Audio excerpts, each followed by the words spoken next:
یعنی نوجوانی کہیں گے 60 سال کی عمر کے شاہد رشید صاحب جی شاہد رشید صاحب وہ بھی سیکرٹری تھے نظریہ پاکستان ٹرسٹ کے وہ رخصت ہو گئے اللہ تعالیٰ ان کی مغفرت فرمائے بڑا بھرپور ایک بڑی کنٹریبیوشن ہے نظریہ پاکستان ٹرسٹ کی جہاں تک بات اور تحریک تکمیل پاکستان میں محمود علی صاحب کے ساتھ رہے پھر نظریہ پاکستان ٹرسٹ کے لیے اپنے آپ کو وقف کر دیا تو ان مرحومین کی بھی ہم نے یاد تازہ کی آمین اللہ ان کے درجات بلند بچوں کو اور نوجوانوں کو وہ دن بھی یاد دلایا اور پھر قائد اعظم کی تقریر کا احوال اور قائد اعظم کی تقریر بھی ہم نے سنی اور پھر یہ ہے کہ اب وزیر اعظم کی تقریر بھی سنی وزیر اعظم کی تقاریر تو اب ہم اکثر سن رہے ہیں اور چیف آف آرمی اسٹاف جو تھے ان کو بھی جنرل قمر جاوید باجوہ ان کو بھی دیکھا وزیر دفاع کو دیکھا اور وزیر دفاع کو دیکھا صدر مملکت کو بھی دیکھا جو بڑے کم نظر آتے ہیں صدر مملکت تو بہرحال وہ مرکزی ان کی شخصیت تھی تو اب قمر جاوید باجوہ صاحب جو ہیں اس کے بعد ہجوم میں گھل مل گئے اور اپنے گارڈ جو تھے ان کو پرے ہٹاتے رہے اور لوگوں نے فاصلے جو تھے ان کے درمیان کے ختم کر دیے یہ بھی ایک بڑی وائرل ہوئی ہے آج کی نہیں خوبصورت ویڈیو جو ہے بڑا خوبصورت پیغام ہے عوام اور کاش کے سیاستدان بھی اس سے کچھ سیکھیں عوام اور فوج ساتھ ساتھ اور آپس میں گھل مل جانے کی کوئی ترکیب سیاستدان تو عبد الخان صاحب آج بہت اچھی تقریر کی ہے لیکن آج کے دن بھی انہوں نے اپوزیشن کو تسلیم کرنے سے انکار کیا ہے جو ملے ہیں ہمارے جرنلسٹوں ان کے پاس جاتے ہیں اس میں بھی یہی بات ہے راجہ محسن اجاز میں کیسے بیٹھوں اپنی توہین کیسے برداشت کروں انہوں نے یہ کہا کہ شہباز شریف کے ساتھ بیٹھنا توہین ہے یہ مجرم ہے قومی یہ لوگ اپوزیشن والے تو راجہ محسن اجاز وہاں سر موجود تھے ان سے حوال لیتے ہیں پھر ہم رابطہ کریں گے سینئر تجزیہ نگار پریزیڈنٹ دنیا میڈیا گروپ جناب کامران خان صاحب سے کہ ہم جو ہو رہا ہے وہ تو آپ کی خدمت میں پیش کرتے ہیں لیکن ممکنہ حل کیا ہو سکتا ہے اور کون مانے گا اس حل کو مانا بھی جا سکتا ہے یعنی اس بابت ان کی بھی ایک رائے ہے وہ شامل کریں گے راجہ محسن اجاز کوئی میرا خیال ہے 1.25 گھنٹہ طویل آپ کی ملاقات ہوئی 9-10 صاحب صحافی تھے جو مینلی کورٹ کے ایشوز کو کور کرتے ہیں پرائم منسٹر تھے وزراء تھے ان کے ساتھ ملاقات ہوئی تو 2 بار ان سے سوال کیا گیا قبل از وقت انتخاب کا کیا جواب تھا ان کا دیکھیے وزیراعظم عمران خان نے ایک چیز تو بالکل واضح طور پر کہی کہ وہ ہر طرح کے حالات کے لیے تیار ہیں جہاں تک قبل از وقت انتخابات کا آپ نے سوال پوچھا تو یہ سوال بھی وزیر اعظم سے آج ہونے والی ملاقات کے موقع پر کیا گیا لیکن ان کی جانب سے یہ کہا گیا کہ اس وقت جو معاملہ درپیش ہے وہ عدم اعتماد کا ہے اور سب سے پہلا مرحلہ اس وقت عدم اعتماد کا ان کے سامنے ہے اور انہوں نے اس عزم کا اظہار کیا کہ عدم اعتماد کا جو میچ ہے وہ جیتیں گے جب نمبرز گیم کے حوالے سے اسی سلسلے میں ان سے مزید پوچھا گیا کہ نمبرز گیم منحرف ارکان اور یہ دیگر جو معاملات ہیں تو ان کا یہ کہنا تھا کہ اس سلسلے میں اپوزیشن کی جانب سے جو ووٹوں کی خرید و فروخت کی جا رہی ہے وہ قابل مذمت ہے اور انہوں نے اس موقع پر یہ حوالہ بھی دیا کہ مرکز سمیت 5 جگہوں پر اس وقت ان کی حکومت ہے اگر وہ ارکان کی خریداری کرنا چاہیں تو ان کے لیے کوئی مسئلہ نہیں ہے وہ ارکان خرید سکتے ہیں اور 15 ارب روپیہ لگا کر ارکان خریدے جا سکتے ہیں لیکن وہ ایسا نہیں کریں گے ان کی جانب سے یہ واضح طور پر کہا گیا لیکن انہوں نے ساتھ یہ بھی کہا کہ میرے پاس اپوزیشن کے لیے کچھ سرپرائز ہیں اور یہ سرپرائز انہوں نے کہا کہ اپوزیشن کو عدم اعتماد کی صبح ملیں گے اور اس میں انہوں نے اشارہ یہ دیا کہ اپوزیشن کو شاید اس دن یہ پتہ چلے گا کہ کچھ ان کے جو اپنے ارکان ہیں اپوزیشن کے وہ ان کے ساتھ نہیں ہیں اب یہ کیسے ان کے ساتھ نہیں ہے کیسے دوسری طرف چلے جائیں گے یا کیسے اس دن نہیں آئیں گے اس کی تفصیلات انہوں نے نہیں بتائیں تاہم یہ کہا کہ ایک یہ سرپرائز ہے اور اس کے علاوہ بھی ان کے پاس ٹرمپ کارڈ ہیں انہوں نے یہ بھی وزیراعظم صاحب کی جانب سے یہ بھی کہا گیا کہ انہوں نے ابھی تک جو اپنے کارڈز ہیں جو جتنے بھی ان کی جو اگلی مووز ہیں وہ بالکل سیکرٹ رکھی ہوئی ہیں لیکن اپوزیشن کی جانب سے یہ جو پچھلے دنوں پریشر تھا اس پریشر پر وہ قابو نہیں رکھ سکے اور اس پریشر میں انہوں نے اپنے پتے شو کر دیے جس سے وزیراعظم کے لیے آسانی ہو گئی ہے اور وزیراعظم نے اس موقع پر اپنی جو باڈی لینگویج تھی اس سے بالکل یہ پیغام دیا کہ جیسے انہیں کوئی مسئلہ نہیں ہے اور انہوں نے یہ حوالہ بھی دیا کہ وہ 5 کرکٹ ورلڈ کپس کھیلے اور 3 مرتبہ وہ کپتان تھے لیکن صرف ایک دفعہ ان کا کہنا ہے کہ وہ یہ کہہ کر گئے پاکستان میں 92 میں کہ میں اس دفعہ ورلڈ کپ جیت کر آؤں گا اور اس دفعہ ورلڈ کپ نیوٹرل والے معاملے پر بھی کوئی وضاحت پیش کی عمران خان صاحب نے معذرت جامی صاحب میں نیوٹرل والا جو معاملہ تھا اس پر بھی کوئی وضاحت میرے خیال آپ کے سامنے رکھی ہے؟ جی بالکل، اس کے اوپر بھی وزیر اعظم کی جانب سے وضاحت پیش کی گئی ہے. انہوں نے کہا کہ انہوں نے نیوٹرل والی ایک بات کی اور نیوٹرل والی بات اس تناظر میں کی گئی تھی کہ کسی شخص کو نیکی کرنے کا کہنا اور برائی سے روکنے کا کہنا، وہ اس تناظر میں نیوٹرل کی بات کی گئی، لیکن اس معاملے کو خواہ مخواہ فوج کے ساتھ لنک کر دیا گیا، حالانکہ ان کا یہ مطلب ہرگز نہیں تھا. اور انہوں نے اس چیز کی وضاحت کی، ساتھ ہی انہوں نے یہ بھی کہا کہ پاکستان کی جو فوج ہے وہ ملک کے لیے بہت زیادہ ضروری ہے، ان کا کردار بڑا زبردست ہے. اور اس سلسلے میں انہوں نے یہ بھی کہا کہ اگر فوج نہ ہو تو اس ملک کے تین ٹکڑے ہو جاتے ہیں. مختصر یہ فرمائیں کہ استعفیٰ دینے جیسا معاملہ جو اپوزیشن ان سے مطالبہ کر رہی ہے، یہ قبل از وقت انتخاب کی آپشن، ایسے کسی بھی موضوع پر انہوں نے نہ کیا کہ بالکل یہ ان کی زیر غور ہے ہی نہیں، جان جاتی ہے تو جائے، NRO نہیں دوں گا، کچھ ایسا کہا؟ بالکل، دیکھیں کیٹیگوریکلی وزیر اعظم صاحب نے یہ بات کی ہے کہ وہ کسی صورت استعفیٰ نہیں دیں گے. انہوں نے سوال اٹھایا کہ میں کس وجہ سے استعفیٰ دوں، کیا وجہ ہے، ابھی لڑائی شروع ہی نہیں ہوئی اور لڑائی سے پہلے ہی میں ہاتھ کھڑے کر دوں اور ہرگز استعفیٰ نہیں دیا جائے گا، ابھی میچ شروع ہی نہیں ہوا. اور انہوں نے کہا کہ یہ جو میچ شروع ہونے جا رہا ہے وہ یہ میچ جیتیں گے، اس میچ کے لیے ان کی پوری طریقے سے تیاری ہے. اور انہوں نے کہا کہ میں چوروں کے کہنے پہ استعفیٰ نہیں دوں گا، اور ساتھ یہ بات بھی کی کہ نہ ہی وہ کسی قومی مجرم کے ساتھ بیٹھیں گے، نہ کسی قسم کی مشاورت کریں گے اس کے ساتھ. اس کے ساتھ ساتھ انہوں نے یہ چیز بھی بالکل واضح کی کہ جو اس وقت اپوزیشن کی جانب سے چیزیں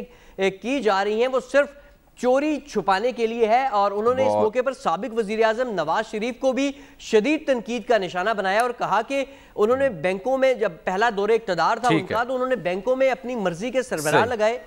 صحیح راجہ، بہت شکریہ، آپ کے وقت کا خلاصہ تو آپ نے بیان کر ہی دیا. آپ یہ سر دیکھیے نا کہ چوہدری نثار صاحب کو ذکر بھی ہوا، ایک بینک کے سربراہ تو شوکت ترین صاحب تھے اور ایک بینک کے سربراہ محمد میاں سومرو تھے اور ایک بینک کے سربراہ زبیر سومرو تھے. تو انہوں نے تو جو شوکت ترین صاحب جو ہیں وہ ان کے وزیر خزانہ ہیں، وہ ان کے وزیر کن کے وزیر خزانہ اب مقام عمران خان صاحب کے ہیں، مگر انہوں نے جو حبیب بینک ہے اس کو ٹرن اراؤنڈ کیا، اس کے شیئرز بیچے. چوہدری نثار صاحب کا ذکر ہوا ہے، اس وقت وہ منافع بخش چوہدری نثار صاحب کا ذکر خیر ہوا ہے. چوہدری نثار صاحب سے ملاقات ہوئی ہے، انہوں نے کہا جی ہوئی ہے. ہم نے اس کا تصدیق کی کہ انہوں نے کیا کہا اور ایگزیکٹ کیا ہوا. تو سلمان غنی صاحب سے بات ہوئی، عامر الیاس رانا صاحب سے بات ہوئی، باخبر لوگ ہیں اس معاملے پہ. ان سینئر صحافیوں کا یہ فرمانا تھا کہ یہ تازہ ملاقات نہیں ہے، کچھ عرصہ پہلے ہوئی ہے اور چوہدری صاحب جو ہیں وہ کوئی بھی کسی ڈیسیژن میکنگ کے موڈ میں نہیں ہے. یعنی بات یہ ہے کہ انہوں نے تاثر یہ دیا ہے کہ جیسے ملاقات ابھی حال ہی میں ہوئی ہے. تاثر یہ بھی آیا ابھرا کہ اس خبر کے بعد کہ شاید وہ ملاقات کے نتیجے میں کوئی فیصلہ بھی کر لیں، لیکن ملاقات کے نتیجے میں فیصلہ کرنے کے حوالے سے چوہدری نثار صاحب جو ہیں ابھی گو میں ہیں. جی ابھی ہمیں سر کامران خان صاحب نے بھی جوائن کر لیے، ان کی طرف چاہتے ہیں، ان سے خصوصی وقت میں نے آج لیا. کیا پڑھتے تھے ہمارے حسین حقانی صاحب کیا کہ وہ کعبے کو جا رہا ہوں نظر سوئے دیر ہے، واہ، مڑ کے دیکھتا ہوں کوئی دیکھتا نہ ہو. آپ کو بھی حسین حقانی صاحب کی یاد آنا شروع ہو تو ہمیشہ یاد رہتے ہیں. چوہدری نثار علی صاحب کو کچھ فیصلہ کر لینا چاہیے سیاست میں. اب سیاست میں جو بھی ہے مطلب یہ کہ گو مگو جو ہے وہ زیادہ عرصہ کوئی کام نہیں. ابھی تو انہوں نے کہا ہے کہ میں آؤں گا میدان میں اور آپ دیکھتے ہیں کب چپ کر روزہ توڑتے ہیں. کامران خان صاحب بہت شکریہ سر آپ کے قیمتی وقت کا. معاملہ یہ ہے کہ آپ اپنے حالیہ پروگراموں میں، تبصرے میں، تجزیے میں یہ رائے فراہم کر رہے تھے، مشورہ دے رہے تھے ایک فکر کے ساتھ کہ کوئی مل بیٹھ کے افہام و تفہیم کے ساتھ کوئی حل نکلنا چاہیے، چاہے وہ قبل از وقت انتخابات ہوں یا اصلاحات کا معاملہ ہو. لیکن پرائم منسٹر صاحب جب بھی تقریر کرتے ہیں یا صحافیوں سے ملے ہیں وہ تو انہیں قومی مجرم قرار دیتے ہیں، ان کے ساتھ مل بیٹھنے کو تیار نہیں ہیں. میری ذاتی اطلاعات یہ ہیں کہ کچھ سیانوں سے بھی پرائم منسٹر ملے چند روز پہلے، وہاں بھی کچھ ایسی بات کی گئی کہ قبل از وقت انتخاب ایک اچھا عمدہ آپشن ہو سکتا ہے، افہام و تفہیم جو سیاست میں ہے وہ ایک بہتر طرز عمل ہو سکتا ہے، لیکن بدلے میں ان کی تقاریر جو ہیں وہ کچھ اور ہی پیغام دیتی ہیں. تو یہ موجودہ سیاسی بحران میں فریقین کے لیے قابل قبول حل کون لا سکتا ہے، کیسے اسے قابل قبول بنایا جا سکتا ہے، اور ناقابل قبول ہونے کی وجہ کیا آپ کو سمجھ آتی ہے؟ دیکھیں پہلی بات تو یہ ہے کہ اگر موجودہ صورتحال ہی اگر قابل اطمینان ہے اور اس پہ کسی کو تشویش نہیں ہے تو پھر یہ کسی بحران کی کسی چیز کی ضرورت ہی نہیں تھی. جو موجودہ کیفیت ہے اور جو کہ اس کے صرف سیاسی اثرات نہیں ہیں، موجودہ حکومت پہ اثرات نہیں ہے، پاکستان کی معیشت کے لیے، سیاست کے لیے،